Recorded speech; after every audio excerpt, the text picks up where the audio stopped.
Olá, boa tarde. Nós estamos ao vivo. Agora são 15 horas e 30 minutos pelo horário de Brasília. Eu sou Fernando Jesus e você acompanha agora as principais notícias dessa segunda-feira. O presidente dos Estados Unidos, Donald Trump, anunciou novas taxas de importação ao México, Canadá e China. E os líderes desses países afetados disseram que haverá retaliação. Acompanhe. Donald Trump impôs tarifas de 10% sobre a China e de 25% sobre importações do México e do Canadá. As taxas aumentam os custos de produtos estrangeiros, incentivando que o americano passe a comprar produtos fabricados nos Estados Unidos. Consequentemente, isso ajuda a manter empregos no setor industrial e reduz a dependência de importações. Para o consumidor americano que insistir em comprar produtos de fora, com valor ainda mais caro, isso também ajudaria no plano americano, pois o governo arrecadará bilhões em tarifas. Mas se Donald Trump gostou do plano, os líderes de Canadá e China reprovaram. Como resposta, o primeiro-ministro do Canadá, Justin Trudeau, anunciou que a mesma taxa de 25% também será colocada sobre os produtos importados dos Estados Unidos. Já o ministro das Finanças da China disse que vai entrar com uma ação contra os Estados Unidos na Organização Mundial do Comércio e prometeu uma resposta à altura. Mas sem mais detalhes. Com essa guerra comercial a todo vapor, o dólar operou em alta no fim de semana devido à instabilidade dos acordos. A presidente do México, Claudia Sheinbaum, decidiu ir por outro caminho e anunciou nesta segunda um acordo com os Estados Unidos para pausar as tarifas durante um mês. Nesse período, os países trabalharão em conjunto, principalmente para resolver as questões na fronteira entre as nações. Como o acordo reduziu as tensões comerciais e as tarifas extras sobre produtos mexicanos saíram do radar, o dólar voltou a operar em baixa. Em resumo, o acordo trouxe alívio para os mercados e reduziu a demanda por dólar como proteção. E nos Estados Unidos, um voo teve que ser evacuado após o motor de uma das asas pegar fogo na decolagem. O Alexandre Cardoso vai trazer mais informações para a gente. Passageiros de um voo da United Airlines nos Estados Unidos precisou ser evacuado após um dos motores do avião pegar fogo durante a decolagem. Os passageiros divulgaram um vídeo do ocorrido nas redes sociais e é possível ver o motor da asa direita da aeronave em chamas, gerando pânico dentro do avião. O voo 1382 decolava do aeroporto intercontinental George Bush, que é o principal aeroporto de Houston, por volta das 8h30 pelo horário local, com destino a Nova York. Os 104 passageiros e 5 tripulantes foram evacuados para a pista por meio de escorregadores e escadas.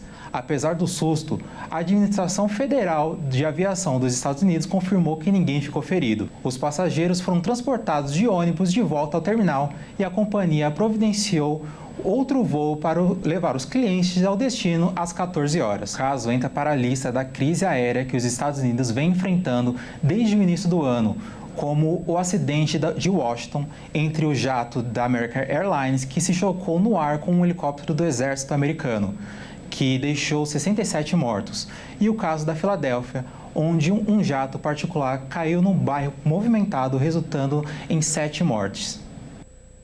Vamos falar agora do conflito entre Israel e Hamas. O grupo extremista Hamas afirmou estar pronto para iniciar a segunda fase das negociações com Israel. E as discussões vão focar em evitar um retorno à guerra. O Hamas está pronto para iniciar as negociações para a segunda fase do cessar-fogo com Israel na faixa de Gaza. A informação foi anunciada por 2 responsáveis do movimento palestino que falaram à AFP sob condição de anonimato. Um deles afirmou que as discussões vão ser focadas em evitar um retorno à guerra, na retirada militar de Israel de Gaza e nos critérios para as trocas entre os últimos reféns israelenses e detidos palestinos. Os termos do acordo de cessar-fogo entre Israel e o Hamas, cuja primeira fase entrou em vigor em 19 de janeiro, delimitam que as conversas indiretas para definir os detalhes da segunda fase deveriam começar nesta segunda-feira. A primeira fase, de 42 dias, envolve a libertação de 33 reféns israelenses em troca de 1.900 pessoas, na maioria palestinas, detidas nas prisões israelenses. A segunda fase deve incluir a libertação dos reféns restantes e iniciar negociações sobre um fim permanente da guerra. E olha só, após um fim de semana de muita chuva, o estado de São Paulo contabiliza os danos. Em 2 dias já choveu na cidade de São Paulo 65% do esperado para o mês inteiro de fevereiro, de acordo com o CGE. um idoso morreu durante um alagamento na capital paulista. Vamos ver. Os bombeiros receberam 138 chamados para ajudar no resgate de moradores durante enchentes só no domingo.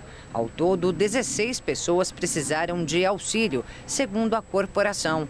O órgão também foi acionado para 7 desabamentos e para 46 quedas de árvores na capital e região metropolitana. Em Santo André, no ABC Paulista, 15 deslizamentos aconteceram e 7 casas foram interditadas. Segundo a Defesa Civil, 22 pessoas estão desalojadas e foram encaminhadas para casas de parentes. Em Diadema, dezenas de casas ficaram alagadas, muros e árvores caíram. Em Taboão da Serra, uma idosa com deficiência precisou de ajuda do Corpo de Bombeiros para sair da casa que foi inundada pela água. Na cidade de São Paulo, em 2 dias, choveu 65% do esperado para todo o mês de fevereiro, de acordo com o CGE.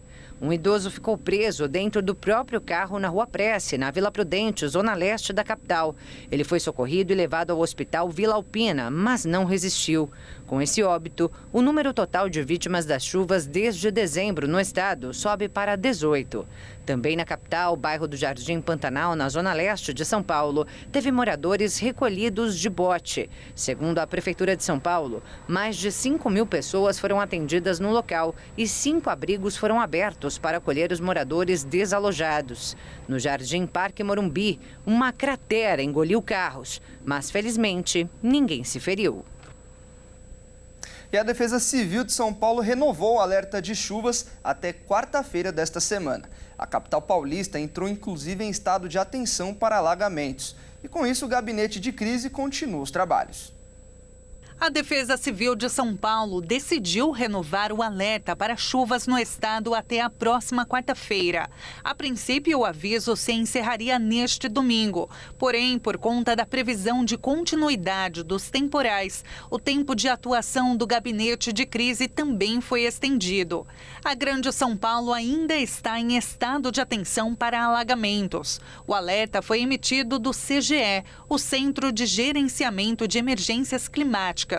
Isso vem ocorrendo devido ao clima abafado e os elevados índices de umidade que geraram áreas de instabilidade sobre a capital. As chuvas ocorrem na forma de pancadas isoladas, mas já começam a apresentar pontos de intensidade moderada.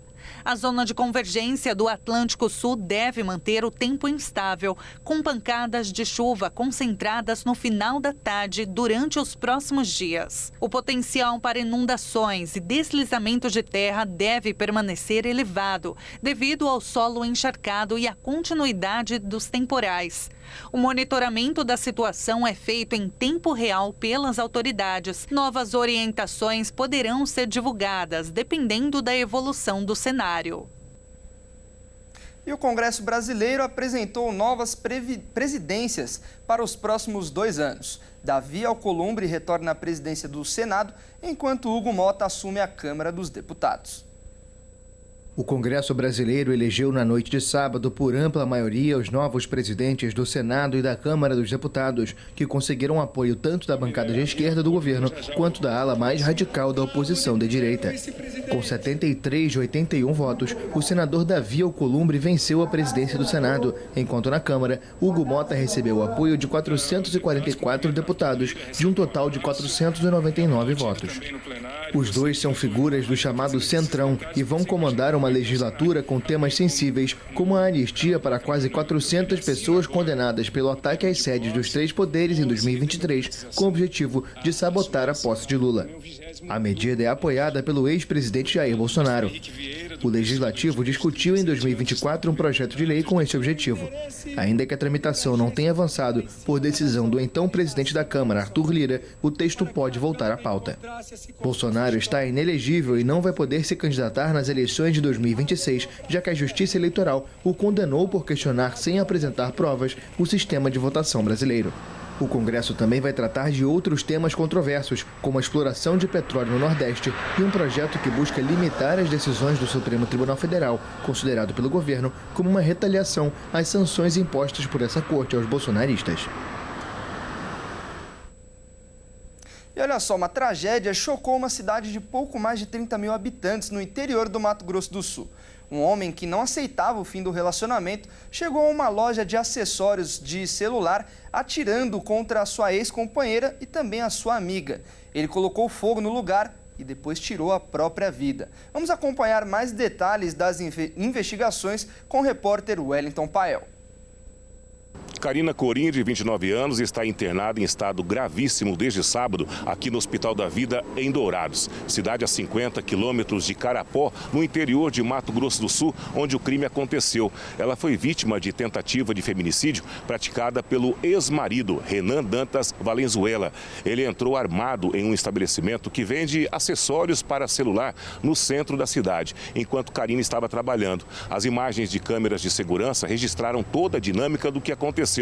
Depois de confrontar a ex que estava atrás do balcão, Renan passou a atirar contra ela. Em seguida, voltou-se contra a amiga da vítima, Aline Rodrigues, de 32 anos, que também estava no local. Aline chegou a ser transferida, junto com Karina, de uma unidade hospitalar carapoense aqui para o Hospital da Vida, devido à gravidade dos ferimentos, mas não resistiu e morreu ainda ontem, no final da tarde. Uma terceira mulher também estava no comércio quando o Renan chegou, mas ela conseguiu escapar antes de ele iniciar o ataque. Depois dos tiros, o acusado tirou a mochila, um galão de combustível e espalhou o líquido sobre as mercadorias da loja e ateou fogo. Em seguida, ele se trancou dentro do banheiro, onde tirou a própria vida. A arma utilizada no crime e munições também encontradas na cena foram apreendidas pela Polícia Civil. O armamento pertence a um policial militar que é o pai do acusado. Ele deve ser ouvido ainda hoje e é considerado uma testemunha-chave para as investigações. Uma segunda pessoa, que não teve a identidade revelada, também prestará depoimento. A suspeita dos agentes é de que Renan não aceitava o fim do relacionamento com Karina. Foi apurado até o momento que, além de trabalharem juntos, eles se relacionaram afetivamente por 2 anos e recentemente passavam por um término conturbado. Karina chegou, inclusive, a solicitar medidas protetivas de urgência na noite de sexta-feira, véspera do crime, mas não deu tempo do agressor ser intimado. O caso é investigado como tentativa de feminicídio contra Karina e homicídio qualificado contra Aline, a amiga da vítima que faleceu. Realmente uma loucura injustificável que a justiça seja feita. E no Rio de Janeiro, uma idosa foi agredida por um motorista de aplicativo quando entrava no prédio onde mora. E o motivo? Ela foi agredida por um chute nas costas por ter comido um biscoito dentro do veículo. Vamos ver mais detalhes com o Anderson Nascimento. O caso de violência contra uma idosa chocou moradores do Rio de Janeiro. Uma mulher de 68 anos foi agredida por um motorista de aplicativo após ser acusada de sujar o banco do carro. O episódio foi registrado por câmeras de segurança e está sendo investigado pela polícia. Maria de Fátima foi agredida pelo motorista de aplicativo no Rio de Janeiro após ser acusada de sujar o banco do automóvel. O motorista foi identificado como Luiz Felipe Soares, de 26 anos. De acordo com o boletim de ocorrência, a idosa de 68 anos estava comendo um biscoito durante a viagem. Ao desembarcar, o motorista exigiu de forma agressiva que ela limpasse o banco. Diante da situação, Maria se assustou e entrou pelo portão do prédio. O agressor, então, seguiu e a feriu com um chute nas costas, derrubando ao chão. Em seguida, ele fugiu do local. A ação foi registrada por câmeras de segurança e o porteiro do prédio, que presenciou o ataque, prestou socorro à vítima e relatou o caso à polícia. Maria foi levada para um hospital onde passou por uma tomografia do tórax. Em nota, a Uber informou que o perfil do motorista foi banido da plataforma assim que a empresa tomou conhecimento da ocorrência e declarou ainda que está à disposição das autoridades para colaborar com as investigações. O caso está sendo apurado pela Polícia Civil, que analisa as imagens e depoimentos para responsabilizar o agressor. Até o momento, não há informações sobre a prisão de Luiz Felipe. A idosa segue sob acompanhamento médico e se recupera da agressão. A violência é lamentável em todos os casos, mas neste caso em específico, um motivo muito fútil que a mulher se recupere bem. E a gente muda de assunto porque, em nota divulgada pela ANEEL, as contas de luz do mês de janeiro vão estar na bandeira verde. A tarifa não terá aumento e as taxas extras pelo terceiro mês consecutivo. Vamos ver. A Agência Nacional de Energia Elétrica, a ANEEL, anuncia bandeira verde nas contas de luz no mês de fevereiro. As tarifas não vão ter aumento e nem taxas extras. Os meses de dezembro e janeiro também estavam na bandeira verde. Em nota divulgada pela ANEEL, a empresa explica que a decisão é resultado das recentes chuvas e pela boa condição dos níveis dos reservatórios. O sistema das bandeiras é utilizado desde 2015 e serve como indicador da situação da geração de energia no país, de mês em mês. Para isso, a ANEEL considera a situação dos reservatórios das hidrelétricas. Isso porque, com pouca água disponível, é necessário usar outras fontes de energia. A empresa também observa o avanço de fontes alternativas de energia e se há necessidade de utilizar outras mais caras, como as termoelétricas. Todos esses fatores influenciam no aumento das tarifas e a bandeira é ajustada conforme a condição da produção de energia. A ANEEL reforça que, mesmo com um bom cenário, é necessário que o cidadão continue com hábitos de consumo consciente para evitar desperdícios e contribuir para a sustentabilidade do setor elétrico. Apenas uma pequena correção, as contas de luz que estarão na bandeira verde são do mês de fevereiro e não de janeiro, como eu disse anteriormente. E a gente continua com as notícias. O caso da família que morreu ao comer arroz envenenado na virada do ano no Piauí finalmente parece ter sido solucionado pela polícia. A matriarca da família, que é mãe e avó das vítimas, foi presa e confessou ter cometido o assassinato da vizinha para incriminá-la pelas mortes e assim tirar o seu marido da cadeia. No primeiro dia do ano, a família de Maria dos Aflitos se encontrou para um almoço com as sobras do Baião de 2, que tinha sido jantar na virada de ano. 9 pessoas que comeram arroz passaram mal e 5 morreram. Entre elas, 3 netos e a filha de Maria dos Aflitos. Uma semana depois, no dia 8 de janeiro, Francisco de Assis, que é marido de Maria, foi preso. No mesmo tempo em que ele estava na cadeia, Maria Jocilene da Silva, vizinha próxima do casal, faleceu após ser envenenada ao tomar café. Jocilene tinha até acompanhado os netos de Maria dos Aflitos quando estavam internados por envenenamento. Com o homem preso, Maria dos Aflitos virou a principal suspeita, que ao ser interrogada confessou o crime e disse que só envenenou a vizinha para tirar o marido da prisão e incriminá-la. Em seu depoimento, ela disse que acreditava que ele seria solto, mas que se arrepende amargamente. De acordo com a polícia, a principal motivação do crime era financeira. Eles queriam se livrar dos filhos e dos netos para diminuir as despesas. E olha só, profissionais da saúde alertam para o perigo do consumo de ultraprocessados e a necessidade de se alimentar de comida de verdade, ou seja, os alimentos in natura ou menos processados possível. O consumo de alimentos processados e ultraprocessados tem crescido nas últimas décadas, tornando-se um dos principais fatores de risco para diversas doenças. Conhecer os grupos de alimentos é essencial para manter o equilíbrio da saúde. Grupos nós temos aqui, o grupo 1, que a gente chama, que são alimentos in natura e minimamente processados. Então, o que é in natura? In natura, o nome já diz que ele vem da natureza, como a natureza nos proporciona, né? Então, nós temos ali as verduras, legumes, frutas, né? Carnes, né? de ovos, leite, água, arroz, feijão, macarrão, farinhas. E por que são minimamente processados? Porque diferente desse que a gente vai lá e pega na natureza, né, do mercado, lava e consome, eles vão para a indústria de alimentos para moer, no caso da farinha, limpar, né, ensacar, como é o caso do feijão que a gente compra, arroz, feijão, macarrão, a gente compra esses alimentos no supermercado, né, ou feiras onde a gente encontra os alimentos, café também, chás, né, não tem aqui, mas esses também são alimentos minimamente processados. Então isso aqui é um grupo só de alimentos que a gente pode chamar de comida de verdade, né? Alimentos ultraprocessados não são propriamente alimentos, mas sim formulações de substâncias derivadas, frequentemente modificadas quimicamente e de uso exclusivamente industrial, contendo pouco ou nenhum alimento inteiro. Então a gente tem nestes alimentos muitos aditivos alimentares que a gente chama, né? Então, além de serem ricos em sódio, em açúcar, em gorduras, tem também aditivos, corantes, acidulantes, e entre outros aditivos, que um vai puxando o outro. A gente coloca um para conservar, mas aí depois a gente coloca um outro para tirar o sabor que ficou, aí depois a gente coloca o outro para pôr a cor que a gente gostaria que tivesse. Aqui nós não temos o exemplo, mas um exemplo bom é o próprio iogurte de frutas, né, que tem muito pouco de frutas. O consumo frequente desses produtos está associado a diversos problemas de saúde, entre eles a obesidade e também diabetes, doenças cardiovasculares, câncer, além de déficit nutricionais.